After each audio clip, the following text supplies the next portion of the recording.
Okay, there we are. Hi, Gil. Hey, good morning. Hi, good afternoon. Uh, Let me find a good layout for this. Yes, this should be all right. All right. So, how are you doing? I'm not too bad. How are you? I'm fine, thanks. So, we've already had this live stream going on for 30 minutes. This way, viewers could come in early and have their questions in the chat box, and that's exactly what happens. So we can start right off there. But I had some questions already in the Facebook group for you as well. Okay. So let me start with this one. I want to switch from test E to test undecanoate. I hope the longer ester will allow me to aromatize less and to have more stable blood levels. I plan to do 1 injection per week instead of the 3 I do currently on test E. What are your thoughts about that? The longer ester of testosterone, I think, on deconate is anywhere from 14 to 21 days. I believe it's 21 days. I'm not a fan of long esters. They take 5 half-lives, just like any other medication, to reach a steady state. They take 5 half-lives to clear if you don't like the way they're working. The ability to control and manage how SHBG binds to the hormone and how much of it is released is now diminished because you're no longer utilizing a ester that allows you to make adjustments on the fly in a relatively short period of time. So I believe this gentleman is probably in Europe or outside of the United States because neither ester is popular here medically. We use testosterone cypionate primarily. Enanthate is available. Decanate is not. But I would encourage him, if he is overseas and he does not have access to cypionate, enanthate is the next best ester that I would choose. So I would stay with what he's on, but I would have it managed by a provider who fully understands how to treat men and their sex hormones correctly. Sure. Can you ask Gil what he thinks of Androforte 5? It's a 5% cream, 50 milliliters. 5% means on 50. It means it's 50 milligrams per milliliter or per gram. That is a dose that is better geared for females, although females usually, I believe, use 1%, but that is a very insignificant dose for men. Men who do choose to use topical creams generally go in a 20% concentration, which is 20 milligrams per gram. I'm sorry, 200 milligrams per gram. And then each click is then 50 milligrams. This gentleman's concentration would mean that every 4 clicks is 50 milligrams. And that is just insufficient for most guys to achieve levels that result in symptom resolution. So I don't like this product. Mm-hmm. Next is a comment that I had under one of the older Tadalafil videos we did a few years ago, but people are still watching it and writing comments. And some comment wrote this: these guys need to be honest and admit that they recommend Tadalafil to open up your veins and arteries to move all that thickened blood from TRT. Is that true, Gil? Absolutely not. Absolutely not. Less than 30% of my patients are on Tadalafil.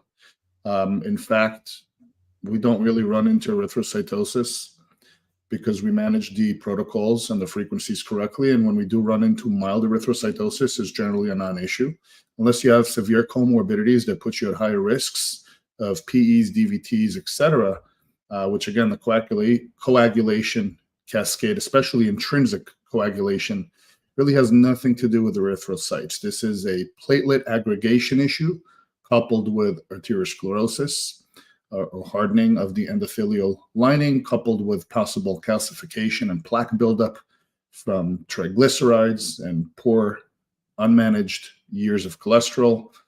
And that is when erythrocytosis starts to possibly be an issue. When you already have all the other perfect storm problems, and now you're adding in a mild viscosity increase to the blood flow, that is when we start to look at it. But I'll be honest, we generally don't start men on TRT who are hypertensive and obese and have severe issues that they need to address with their primary care physician first. So we don't give men Tadalafil to mask a potential problem that is not a problem. But you do recommend Tadalafil for your patients? We explain the mechanism of how it works, the benefits that it can have, and if they think that they are a candidate for it, by all means. We don't have a blanket procedure. We don't have protocols that say every man must or should use a particular medication. I'm a fan of less is more. The less medication you can use to optimize your lifestyle, the better. Medications are not there to just, put an age on and say now everyone should be on ABC. If you need it, you benefit from it, and it doesn't harm you in any way, then sure. But like I said, I have about 70% of my TRT patients are not on Tadalafil, and there's nothing wrong with that. I'd love nothing more than have no patients on any medications. We don't sell medications. We're not a pharmacy. So it doesn't matter to me what medications you use or don't. I prefer you use less medications. We don't get paid for giving you more drugs. We simply get paid for oversight, management, and information. And that information may change, but if it changes to reduce the amount of medication you're on, so be it. That's a win. A question in the chat box. I'm diagnosed with pituitary adenoma at 36 years old. I had it before puberty.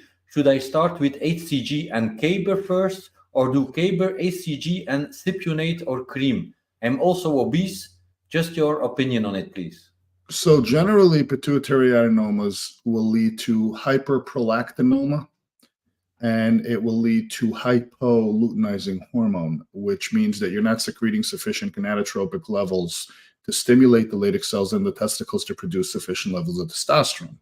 And if that's the case, and that is why you're hypogonadal, first and foremost, I imagine this was diagnosed via MRI. And if it is in fact benign, and I presume that it is since it was brought on at such a young age, they will continue to monitor that adenoma for any potential growths or malignancies in the future. But in the meantime, if you're a candidate for TRT, depending on what country you live in, I suggest you get with a provider who is very proficient and can manage you correctly. I mean, they should know at least at the very basics the same stuff that I know. And if they understand that, then they should be able to manage it correctly. As far as the mode of administration, again, that is up to you and your provider once they've given you full information on pros and cons of each method. And for an obese person, would you prefer injections or creams, or doesn't it matter? Your obese status does not change the benefit or risk factors associated with a specific form of administration. Again, that's more of an individual decision. It's more of a trial and error. In my office, we tend to favor injections for many reasons I've gone over for years. I know a lot of people, yourself included, like the cream route. That's okay, but I wouldn't necessarily suggest one over the other based on the fact that a patient happens to be obese. And let me just reiterate that obesity does not only come in the form of fat. People often think that obese means overweight. I am about 2 BMI points under the obese scale. When I was a competitive bodybuilder and my body fat was single digits, I was considered clinically obese. Obesity is a body mass index ratio, and if you are over 30, you are considered obese. So it just comes down to height and weight, nothing more. And muscle weighs a lot. So if you're a very muscular individual with low body fat, you can still be obese. It may not necessarily have all the comorbidities associated with the traditional obesity of adiposity and whatnot, insulin resistance, but it does still have impact on cardiovascular health because your blood still has to pump to all of that tissue and your heart has to work just as hard. So bodybuilders still have risks associated with obesity, although they may differ a little bit. Sure. Would you say thyroid is a distributor of hormones? If thyroid is not functioning well, hypothyroidism, will it hinder TRT from working effectively? So when you say thyroid is a distributor of hormones, the thyroid secretes thyroid-specific hormones, calcitonin in addition to that. But at the same time, your thyroid does not control your testosterone production. But if you're already on TRT, your thyroid will control other factors in your body, including your ability to metabolize and convert energy. So it's not necessarily going to hinder your testosterone therapy, but it will certainly have a tremendous impact on how you feel. So if your thyroid is malfunctioning, your ability to remove the symptoms that you initially saw TRT for may be hindered. Your testosterone may be optimal at this point after treatment. However, your symptoms may linger because many of them potentially were caused by other causes. And this holds true not just for thyroid, but really for anything. We'll often find guys that come back with an Adams score of, let's say, an 8 out of 10, will initiate proper TRT treatment. And once their evaluation period has come around and some of those symptoms are alleviated, they may still be a 3 out of 10. It's a win, but there's still work to be done. And oftentimes it is not related to testosterone. It's more often than not lifestyle. All right, we find a lot of anemia, we find a lot of sleep apnea, we find a lot of poor diet, poor exercise regimens. So lifestyle, poor stress management, leading to allostatic loads over time that lead to physiological pathology. If you're under duress or stress for an extended period of time, that does break down physical aspects in your body as well, with all that elevated adrenaline and cortisol. So testosterone in and of itself is not a magic pill to fix all your problems, but the thyroid is definitely a big one to look at as well, especially with fatigue, dry or flaky skin, hair loss, inability to lose fat, etc. Mm-hmm. Dr. David Kamitzer is in the chat also. He says, "Hi, Gil." And he asks, "Have you found a good alternative to oral metformin?" Hi, David. So in a non-pharmacological way to intervene with insulin resistance, there is an herbal supplement called berberine hydrochloride. I happen to have a supplement line called Complete Human Fuel, and we have a product called GlucoReg, which helps to regulate blood sugar by increasing the amount of insulin receptors in muscle tissue. And the core product in there is berberine hydrochloride. It also contains alpha lipoic acid, but that is a non-pharmacological herbal way to sort of mimic the effects of metformin. And the nice thing about it is those that don't tolerate metformin well because of gastric issues, we notice that this does not occur with this product. Mm-hmm. He also writes, "I know there is a compounded cream of metformin." Any experience with that? That's news to me. I'm not familiar with it. I don't have any experience with it. And again, I would imagine that the only benefit to using a potential topical version of metformin is, like I stated, for some people that can't tolerate it well via the gastrointestinal route. But again, the berberine works quite well when you couple that with resistance training to build more muscle. Remember, the best thing a type 2 diabetic can do is to increase their muscle mass. Diet for a type 2 diabetic is number 2 on the list. Increasing muscle mass is number 1 to mitigate diabetes. Now, for type 1s, your nutrition is the most important because this is how you balance your insulin. For type 2, whether you're insulin dependent or not, your muscle tissue is the biggest effector of insulin resistance. So increasing muscle tissue with resistance training is going to be the best way to mitigate type 2 diabetes, of course, coupled with diet, but resistance training is number 1. Mm-hmm. Great, thanks. I've read that hemoglobin and hematocrit levels can be normal and still develop DVT. What can you do besides donating blood to prevent this? DVT is a deep venous thrombosis. This is intrinsic coagulation and aggregation of platelets. This does not occur due to hemoglobin or hematocrit. This occurs due to platelets. And specifically, DVTs tend to occur in the lower legs, around the calf region. And this is generally due to venostasis, or a state where you are not pumping sufficient levels of blood. Why does it occur mostly in the lower legs? Think of gravity. Our lower legs are the closest point to the floor.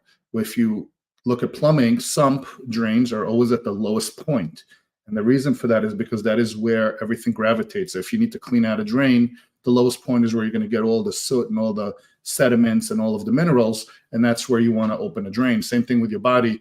When you see people who have, edema around the ankles due to poor circulation, like diabetics, this always occurs because everything shifts down towards the floor.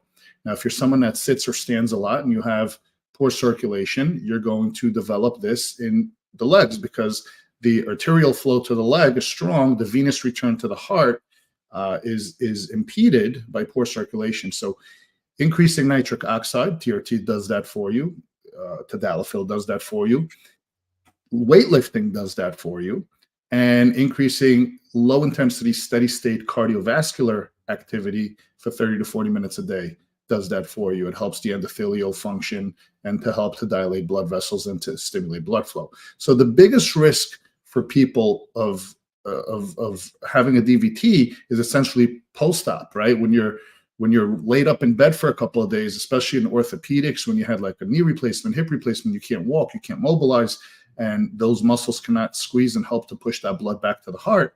The blood pools, and when blood pools, that is the coagulation risk, that is the DVT risk. And then once that DVT occurs, if it, breaks loose, it can cause a pulmonary embolism, it can cause a stroke, it can cause a heart attack. So it is very dangerous. It's important to massage your legs if you're immobilized.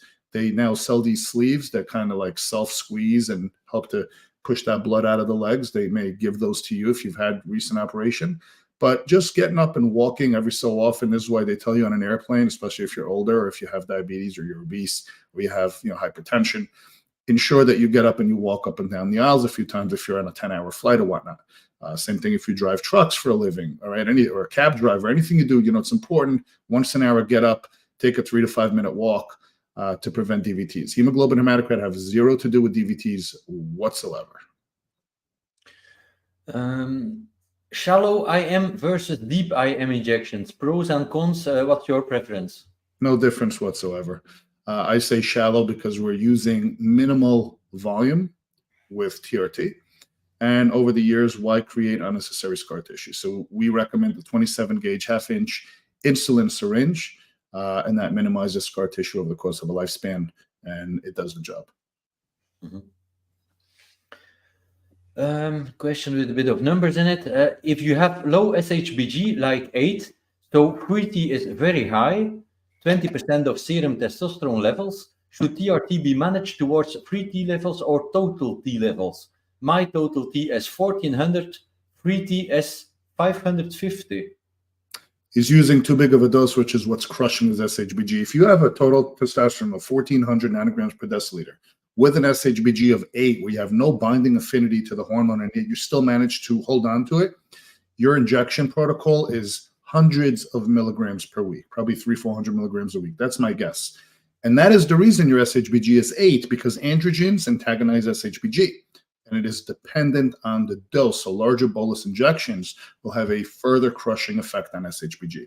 Stop doing what you're doing because you're not on TRT, my friend. You're running anabolic doses of steroids.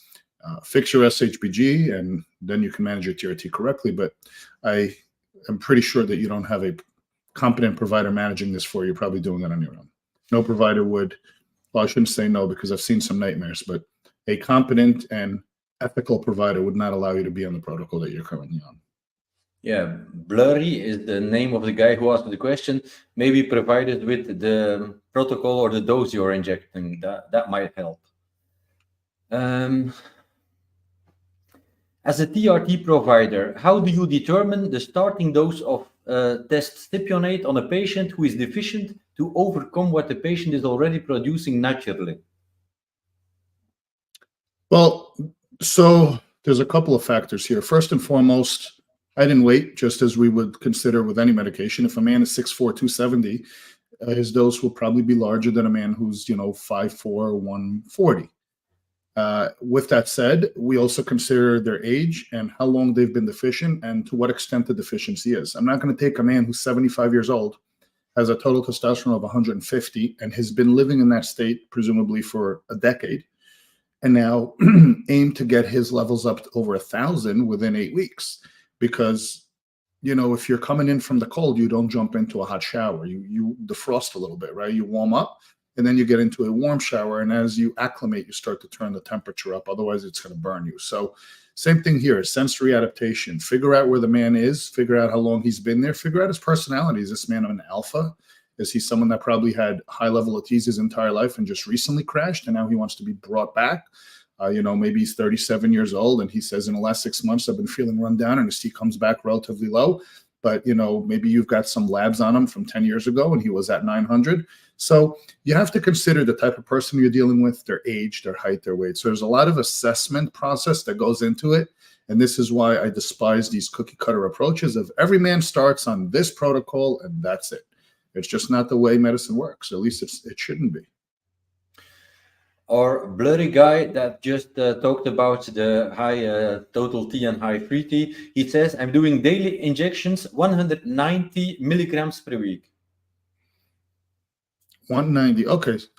Well, he must be either a smaller guy or just extremely sensitive to it. Then you need to assess why you have low SHBG. The biggest reason that I find SHBG to be in single digits is insulin. You have too much insulin. That's generally the reason. Now, what would lead to that? It would be insulin resistance or type 2 diabetes. It would be obesity. It would be chronic sugar consumption. It would be carbohydrates in general, like starches that are unopposed with fiber and protein. So you have to assess why you have chronic high levels of insulin. So I'd be interested to find out what his A1C is and what his fasting insulin level is. Great. What do you think about growth hormone? I am in the negative also. Is that something I need to worry about or focus on TRT optimizing first? I'm trying not to do too much all at once. What do I think about growth hormone? I think it's great when indicated, and I think it's terrible when contraindicated. Yeah, people think growth hormone is some magical potion that fixes their life. It isn't. It does have drawbacks.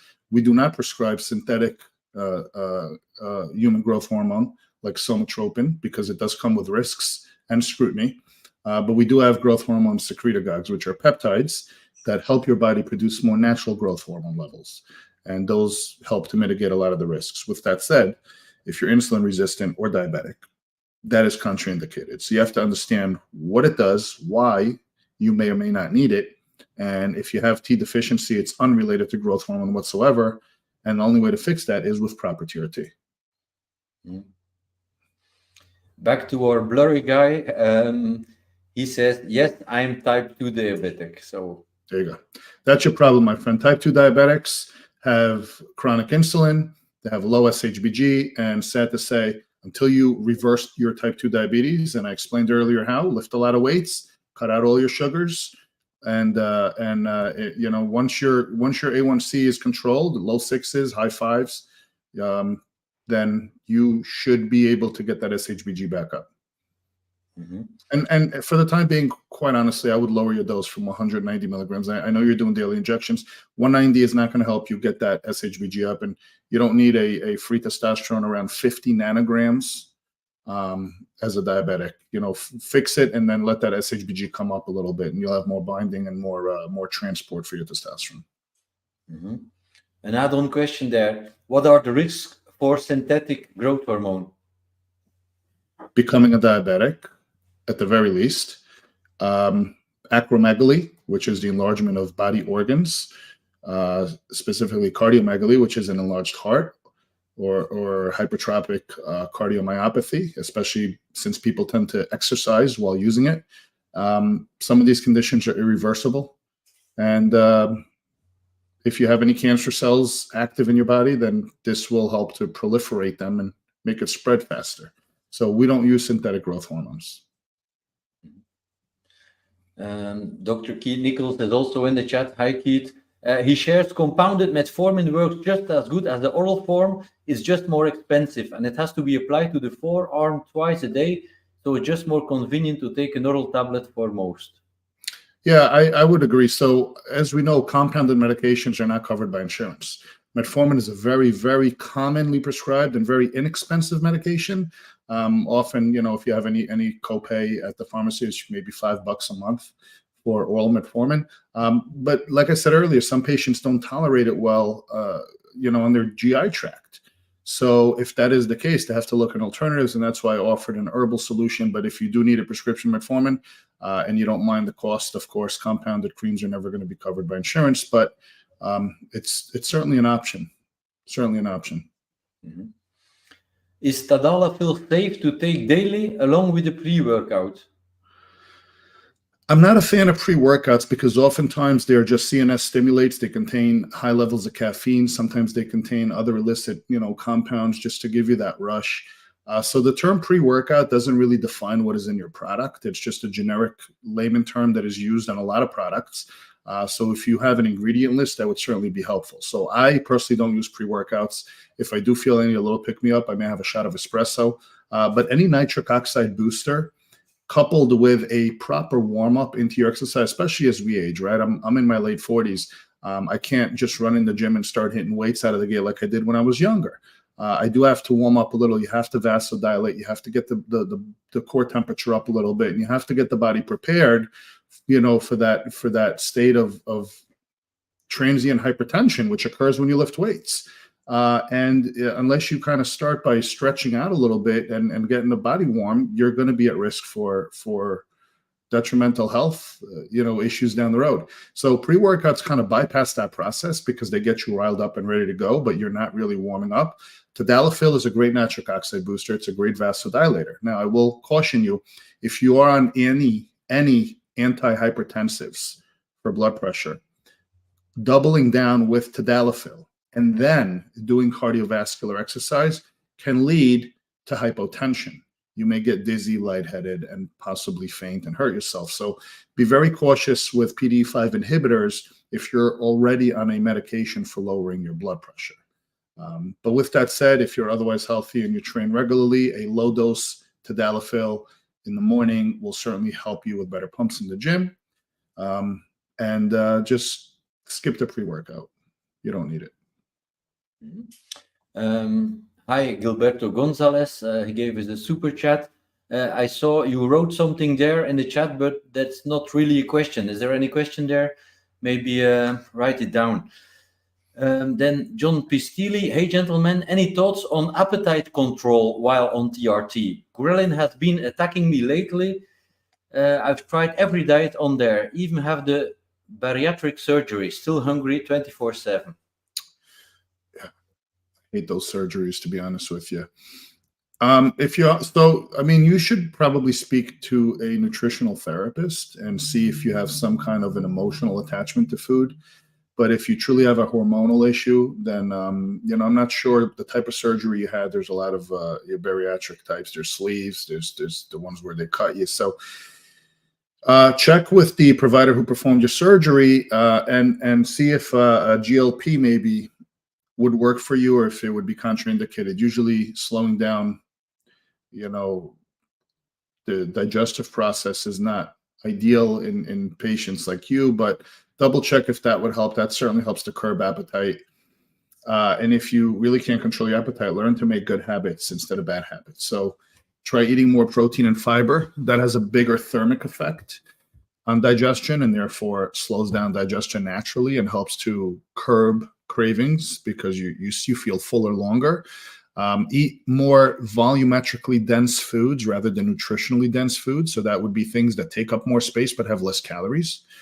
Green leafy vegetables, fibrous things of that sort, lean proteins. They take up space, they fill you up, they move slower, but they don't contain a lot of calories. Fats are the most densely caloric foods there are. They contain 9 calories per gram. It's very easy to consume them in liquid form, oils, etc. So essentially look at your calorie intake, keep a journal for a week or so, and start to replace high calorie foods with lower calorie, more volumetrically dense foods. And that should help. Look, when in doubt, I always tell people, as long as you have good renal function, you're well hydrated, when in doubt, eat more protein. No one gets fat from eating protein. So if you're hungry, have a piece of chicken breast, have some turkey, have a piece of fish. I mean, there's only so much hunger we can have. And if you're literally full, where you feel like you have food stuck in your throat and you're still hungry, you need to have a psychological assessment as to why you're feeling that food is the answer to your stress. Yeah, he added he had the sleeve, and he says, yes, that's the problem. 30 minutes after eating, stomach is rumbling again. Okay. Again, I don't know what he's eating, but if you're eating liquids or carbohydrates, that moves very quickly through your digestive tract. Try increasing your fiber and protein intake. Eat a piece of steak with some broccoli. Eat a piece of chicken breast with some asparagus. There's no way 30 minutes later you're going to feel hungry. Gil, when are you planning on opening up your facility in Florida? We're considering, I'll be honest with you, when it comes to hormones, it does not matter. My New Jersey office treats telemedicine in 47 states. We are licensed in Florida. So having a physical location there is really not going to do anything outside of allow us to focus more on the sexual dysfunction procedures that we perform in-house. With that said, I've been spending a lot of time in Palm Beach, and I have bought some real estate there. And I'm keeping a passive eye open for a possible commercial building for a clinic, maybe in 2025, we'll see. But again, if they're seeking treatment, we're licensed in Florida, and we have hundreds and hundreds of patients in Florida currently via telemedicine. When injecting in the delts, do you recommend doing the injections seated as in your video, or could this be done just as well standing with arms down? Is there a It could be benefit? done either way, but when your arm is down, your deltoid muscle is actually carrying the weight of the arm, and therefore it is mildly contracted. Not as heavily contracted as when you lift your arm overhead, but it is contracted. When you rest your elbow, and you can actually test this, you can put your arm up like this and press your deltoid muscle with your finger, and it's firm. And as soon as you place the elbow down, it becomes soft. So think of muscle fibers getting tight and then relaxing. It's much easier, less painful, and less risk of bleeding and scar tissue when you inject a relaxed muscle. When you inject a contracted muscle, it's just going to hurt you more, and you're just going to create more scar tissue. So I do recommend sitting down. It's also more stable. You're less likely to move the needle when you're working in front of you than when you're working from the side, especially for bigger guys. I wouldn't be able to stand and get the needle in from the side without moving it. So I kind of have to turn and kind of do it from the front. Can you recommend a device other than a CPAP for sleep apnea, like a mouth guard? That is really for the person doing your sleep study to recommend, because every sleep apnea case is different. Some people have a deviated septum. Some people are secondary to obesity or smoking. So there's so many reasons and causes for sleep apnea. It's essentially obstruction. Where that obstruction occurs may differ. So you really do need to check the severity of sleep apnea and speak to a sleep apnea specialist, which I am not. I do understand the condition, but it's far from my specialty. So I'm not one that I feel is qualified enough to make a recommendation, especially for an individual who I've never met. Hi, I was on 180 milligrams TRT cream in HRT base once daily for 3 months, and my free T was 28 nanograms per deciliter. Doc just switched me to 115 milligrams twice daily in VersaBase Pro Cream. What are your guys' thoughts on the dose? My question is, why did you switch? Because 28 nanograms per deciliter is not a bad free T level when we're looking at numbers, but how did you feel is the question. Did you complain that you're not feeling well? What was the reason for the switch? Maybe add that there, Inder. Depending on the person's needs, besides healthy diet and exercise, what are supplemental vitamins, minerals, or peptides you would recommend while on TRT that wouldn't hurt to add? So every man, woman, and child in America seems to be vitamin D3 deficient. So I do recommend at least 5,000 IUs of vitamin D3 per day. It is one of our 4 fat-soluble vitamins, so you do want to consume it with a fatty meal. You can have eggs in the morning or anything of the sort, so it absorbs better. For those that are not contraindicated to vitamin K2, if you're not on a blood thinner like warfarin, for example, then you should take your D3 with 200 micrograms of K2 combined. It does help absorption as well, and it helps to keep the calcium out of your blood and in your bones. So we have our D, we have our K. Any nitric oxide booster, I'm a big fan of L-citrulline. You couple that up with Tadalafil, again, as long as you're not hypotensive or taking any anti-hypotensive antihypertensive drugs. L-citrulline, I'm a big fan. I use about 3 grams a day myself. Vitamin C, 2 to 3 grams a day, I'm a fan of. Vitamin A, 10,000 IUs a day.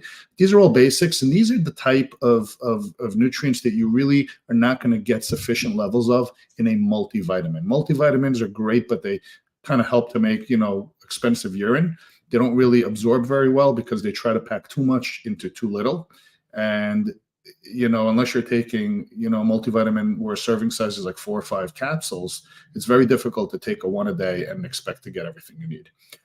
If you look at the nutritional list on them, the RDAs, or the recommended daily allowances, a lot of those were designed back in the 1950s, and they are not applicable today to the way we live and our needs and our deficiencies, because back then deficiencies were not as prevalent as they are now.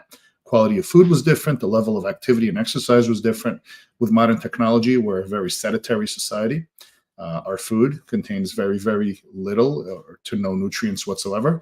So we don't eat the same way. Okay, there was no, Chick-fil-A drive-through back then, and people used to actually eat garden fresh fruit and animals. And the deficiencies that we encounter today do require higher levels of nutrients. So multivitamins, kind of flawed, but again, vitamin C, vitamin D3, vitamin K2, vitamin A, basic essentials, some amino acids. If you're eating quality meats, you should get sufficient proteins and amino acids, but some of the other aminos like L-citrulline, if you're someone that exercises, really helps. And, L-citrulline helps with erectile function for men as well, being a good vasodilator. Mm-hmm. And John asks, are there any downsides to taking vitamin K2? Yes, it's contraindicated in patients on Coumadin because it does negate the anticoagulative effect of the medication. So if you have AFib or if you've had stents, or check with your healthcare provider who prescribed you your blood thinners if K2 is contraindicated before you take it. Shannon says, hi, TRT Provider here. Gil, nurse practitioners are emerging in the TRT world. How can we get out that we are training under the best and here to help all the men? So Shannon trained with me last summer for 3 days. She's awesome. She's based out of Chicago. And I train 2 providers a week, every other week. I've been doing this for about a year now. I get them from all over the world. They fly into my office for Monday through Wednesday. We spend about 2 full days covering TRT sexual function, teach them how to do certain procedures, teach them how to assess how testosterone works, how it's produced. We go through the whole gamut of a curriculum that I put together about a year ago. And then on day 3, we discuss, a lot of business stuff, because a lot of these people do run their own clinics. And sometimes they struggle on the business side of how to integrate ethical practices and proper treatments for men without being blinded by the business of money. And, because there's too many hormone clinics these days that are run by people who are just money driven. And most of these people actually don't even have any medical background whatsoever. So they just come in, they hire somebody and they pay a provider to just write a prescription, and they put together these protocols that are designed for profit. And this is where a lot of the cookie cutter stuff comes in. There's no input, there's no critical thinking skills, there's no evaluation, there's no proper assessments. It's just everybody gets the same thing. And the more drugs you can put a man on, the more money you make. And my business model is the complete opposite of that. I try to not put people on medications. I try to keep people off medications. And if we do have to put them on medications such as testosterone, we try to limit the amount of medications, and we don't bill for that medication. It's just included in their management fee or their access to the providers in the office. So, I try to teach them an ethical and moral way to run a practice that can help feed their families while helping men feel better. That is the ultimate goal here. That's a win-win. So really, I just operate on word of mouth. Providers are a fairly small community who speak to each other, who meet at various events for CMEs and other ongoing training. And quite frankly, I'm booked out almost a year in advance anyway. So it's not something I advertise because I only see 4 providers a month. I'll do 2, then I'll take a week off, then I'll do another 2. I stopped taking on new ones for a while. I just reopened it back up. I'm booked out till November of this year, but I do have openings available starting for 2025, January of 2025.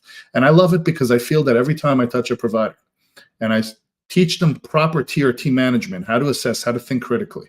There's no guideline. There's no, sheet of like, hey, here's the protocols. I want them to understand what's happening in a man's body, where the system broke and how do we fix it, how to listen and how to ask the right questions for symptoms. So once we do that, I feel that every time I help a provider, I help thousands of men. Instead of teaching one man, I teach a provider, and then that provider in turn goes out and teaches 1,000 men. So indirectly, I want to reach millions of men this way, and I want to help to make this industry better. I want to make TRT, less frowned upon, more well understood, more mainstream. And we have a lot of great literature that's coming out lately in support of the health benefits of testosterone. If you look at last summer, 2023, there was the largest trial ever conducted, a clinical trial on testosterone and heart health. It's the Traverse study, which people can read. And I had the pleasure of meeting Dr. Morgenthaler out of Harvard at a 2-day CME that he did down in Orlando, Florida back in February, where they dissected this study over 2 days, and it was awesome. So I want this information to get out there, and that's why I chose a year ago to start teaching providers on how to do TRT correctly. Mm-hmm. Gilberto Gonzalez, sub-Q more frequent injections affect the same way the SHBG like IM does? Question mark. What is he asking? If sub-Q affects SHBG the same way as intramuscular? Yeah, I guess so.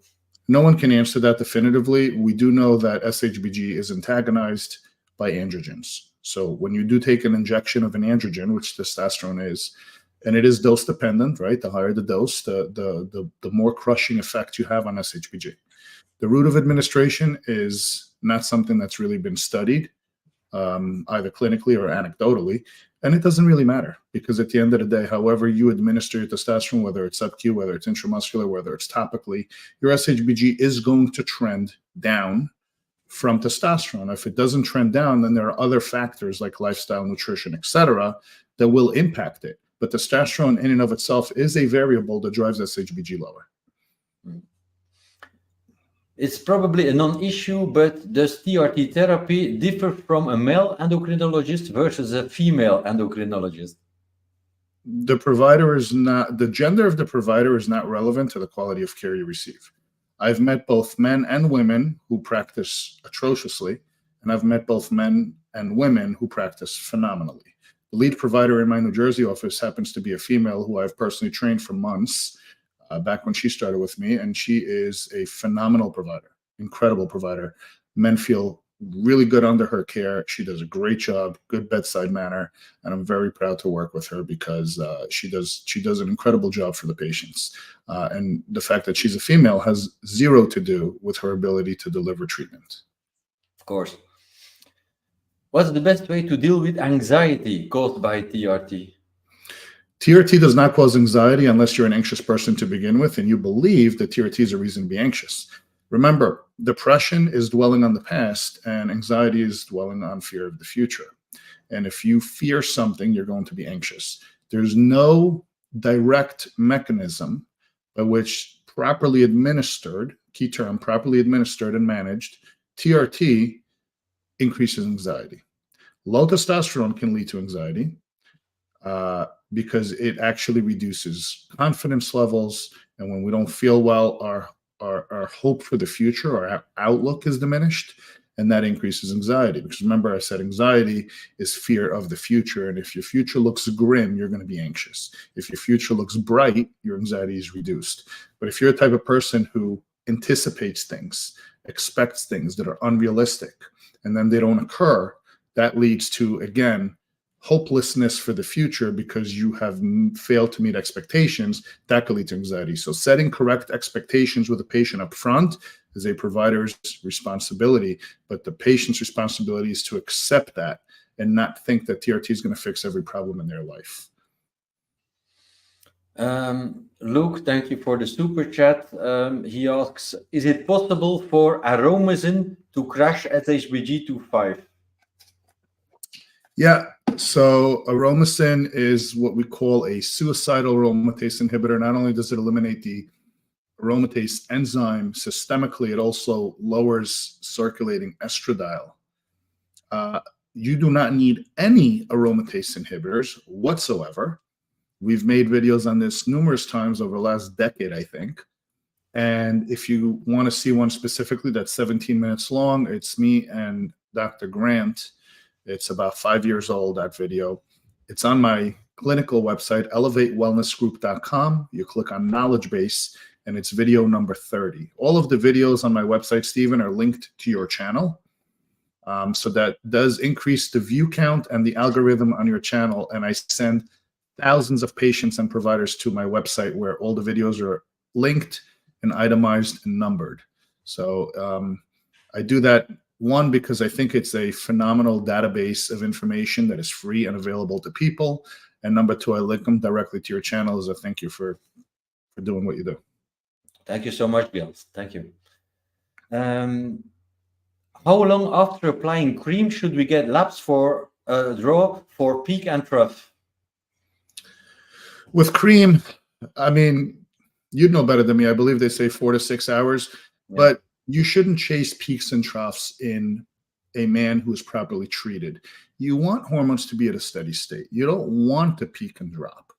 We keep talking about mimicking a circadian cycle, but remember, circadian cycles only exist because your body has to operate in a certain mechanism naturally where it produces things and then it takes a break, and it produces things and it takes a break.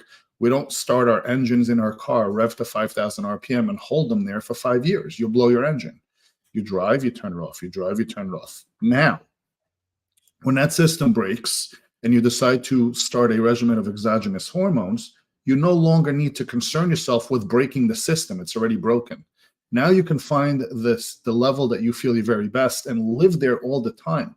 You're receiving this outside source to replenish what you've lost. We don't need to have ups and downs anymore. That is just your body's natural way of saying, hey, I can go to work all night long making this great hormone for you. And then during the day, as you're using the hormone, I'm going to take a break so tomorrow I can come back and work again. We don't have to mimic this cycle once we decide to go on exogenous help. After December 23, TRT medication can't be dispensed via telemedicine or long-distance patient provider. Is that something to be concerned about, or will the law won't take effect? That is only in California. I have no idea what he's referring to. California no longer allows compounded medications to be shipped into the state. Okay. Yeah, we have no idea about US law here. Okay. Are there hyperresponders to TRT? I take 100 milligrams divided into 2 doses a week. My level of TT is about 1,000 in between injections, and free T is 19.5 with an SHBG at 29. I mean, everyone responds different. Again, like I said earlier, height and weight. You know, if you give a certain amount of milligrams of any medication to a bigger guy, he's going to have lower serum levels than a smaller guy taking the same level of medication. If you look at the pharmacokinetics, which tells us what our body does to a drug, there are 4 elements essentially. There's absorption, there's distribution, there's metabolism, and then there's excretion. And all of those occur at different rates for different people. So the efficacy of your liver and your kidneys will define metabolism and excretion. And then the amount of medication you take in based on the size of the individual will also be taken into account. So hyperresponder, if you want to use a fancy term to define someone who happens to retain more testosterone based on a given dose, sure. We're not all the same, which brings me back to my original point that I'll say over and over. There's no one-size-fits-all protocol. There's no one-size-fits-all dose. And there's no one-size-fits-all package of medications that every patient should or should not be on. This is an individual approach, and it's important that providers understand how and why they do what they do. Do you ever test for ARCAG repeat length? Does it change diagnosis and treatment protocol? Maybe Test for explain what? what it's about. Say again, do we test for what? ARCAG repeat length. No, we do not. Okay. I don't know what it's about. I'll Google it. Androgen receptor CAG repeats. Yeah. Yeah, we don't. Okay. Is it possible to let SHBG rise by keeping estrogen high and lowering my dose? Is it possible to let SHBG rise by keeping estrogen high and lowering your dose? I'm not sure what he means by keep estrogen high. We don't test estrogen. We don't worry about estrogen. It's made in the cells. So serum estrogen is completely moot and irrelevant. And SHBG rising is the opposite of SHBG lowering. And I explained earlier why SHBG goes down. If you lower the amount of chronic insulin in your blood, SHBG in general should start to come up. In other words, if you have low SHBG, stop doing the things that are lowering your SHBG and give it a chance to come up. You know, estrogen does raise SHBG, and that's a good thing. He says because estrogen is the main driver of SHBG production. I just said that. But you can't measure it in men, so it's not relevant. Exactly. Okay, we're almost at the end of 1 hour. You know, Gil, I recently did a short video on, it was with Dr. Keith Nichols and Amir Karkuti, and a little bit of it was about how to vet a good TRT provider. And I know you were a little bit annoyed because Keith talked about provider, and doctor, but I wanted to give you a chance to reply to that since you're not an MD, but you do provide a lot of knowledge and you treat a lot of patients. Yeah, I mean, licensed providers come in many forms. Physicians are just one form of a provider. And Keith, I don't know if it was just, because he happens to be a physician or because it was intentional. I don't know, and I don't want to speculate as to his intent. I have come across many physicians over the years who kind of, snub their nose at providers who are different than physicians. Providers are either qualified or unqualified to provide care in hormones based on their training, based on their experience, and based on their intellect. And I've trained many providers with sophisticated degrees who I would not I wouldn't want them dosing me on Tylenol. And I've also trained many providers who are not even licensed to prescribe, LPNs, RNs, even medical assistants, who are highly intelligent and highly capable of understanding concepts and learning and have a desire and a drive. The problem with the medical community is ego. If everyone put ego aside, there is a lot of intelligent people in this community, even in our own group. There's a lot of intelligent people. And if those people came together and worked on benefiting the industry and removing the black eye that testosterone has in the mass media and within the industry and within the regulatory bodies, then we can make a lot of headway. Instead of picking at each other and trying to look at letters after someone's name and interpreting whether that is an individual that's qualified to speak or not, we're all human. We all have a voice. Our institutional training and our degrees taught us nothing about hormones, let's face it. I spent 4 years obtaining a bachelor's degree and another 4.5 years in the medical programs for a nurse practitioner. It does not teach you a damn thing about hormones. Everything is taught from independent research and clinical experience. And you either have the ability to grasp, comprehend, and evolve, or you don't. And that is an individual approach. That is not the letters after your name. Yeah. And I just felt that by constantly reiterating the term physician, physician, physician, he says if they don't have their physician on their website, if they're not a qualified physician, I do have a physician employed in my practice. He does not see my patients. I have 3 nurse practitioners and 2 physician assistants who see my patients, who I've trained, who do a phenomenal job. We have thousands of happy and satisfied patients. Retention is phenomenal, and that's evident by the fact that we do a good job and make men feel better. Sure. So to undermine the nurse practitioners, the physician assistants, or even the RNs that provide healthcare around the country on a daily basis and do a phenomenal job by stating that if they're not a physician, they're not qualified to care for people, I took offense to that. I truly did. And if Keith wants to have a private conversation about it to elaborate, I'm happy to. Again, I don't think that he meant any malice, but I do think that it's a little reckless to use the term physician in place of the term provider if you truly feel that other providers can provide good care. And look, Keith's wife is an RN, so I know he respects nurses. I mean, Yeah. I would hope so. So I don't think it was malicious. I just think that maybe it was form of habit.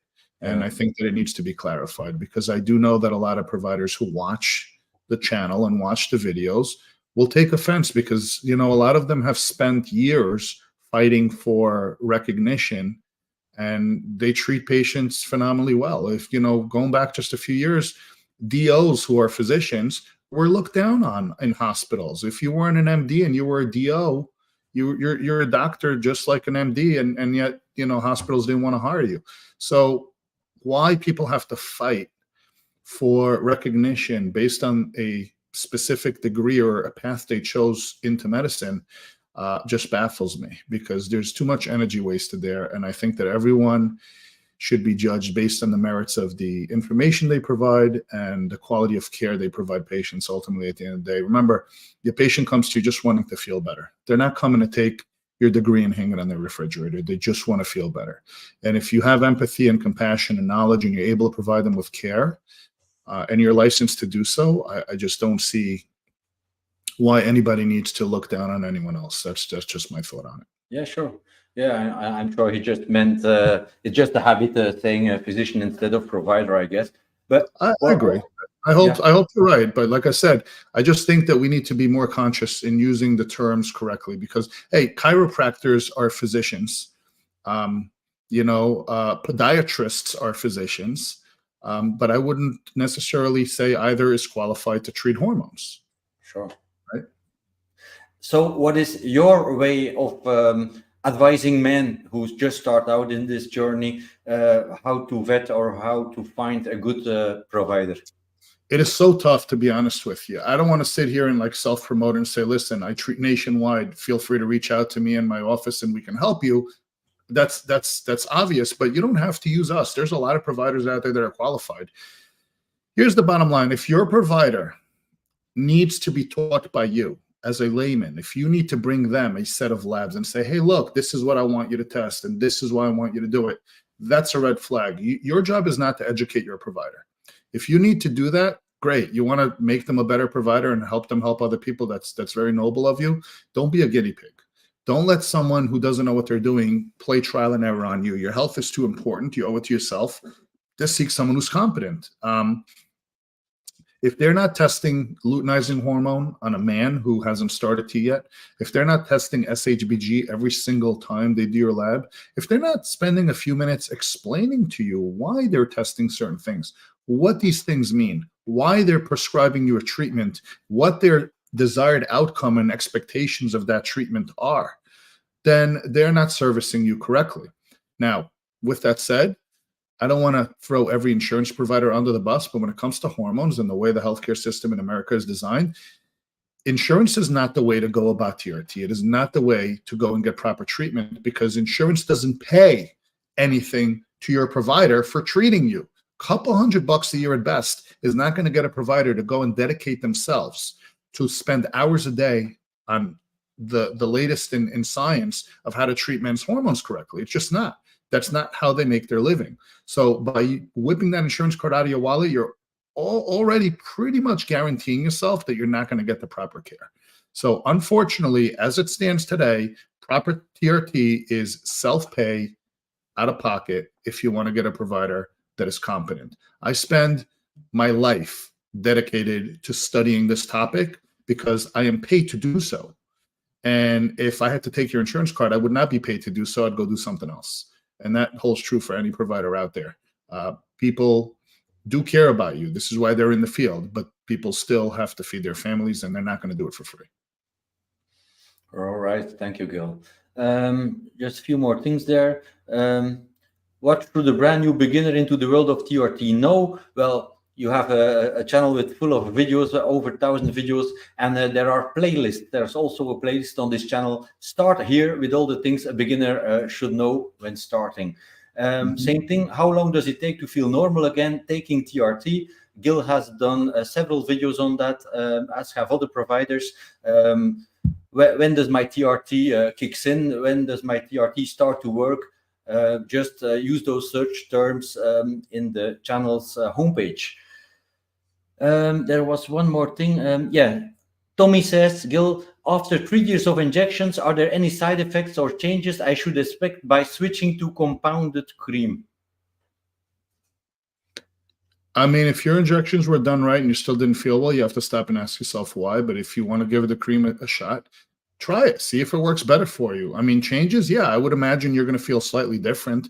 It is a different form of administration. It's a very different half-life, and it's a different way of doing things. So trial and error. You're not going to harm yourself, okay? Or at least you shouldn't. And I would hope that you have a good provider guiding you so they can hold your hand through the process and ensure that as you're starting to feel better, you're also not harming other things in the process.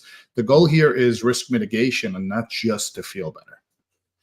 Yeah, he also adds now, I do daily sub-Q injections, and the main difference is not having to stab myself every day. So yeah, that's the reason. Well, why are you doing daily is the question. I could probably count on two hands how many patients out of thousands I have doing daily injections. It's excessive. It's generally not needed. Most of your men are doing 2 or 3 a week? 2 to 3 a week is the majority. 2 is the majority. If they have lower SHBG, we go to 3. And unless their SHBG is like low single digits, and we'll have to get them on daily for just a short period, we're going to very quickly try to fix that SHBG so we can get them off the daily.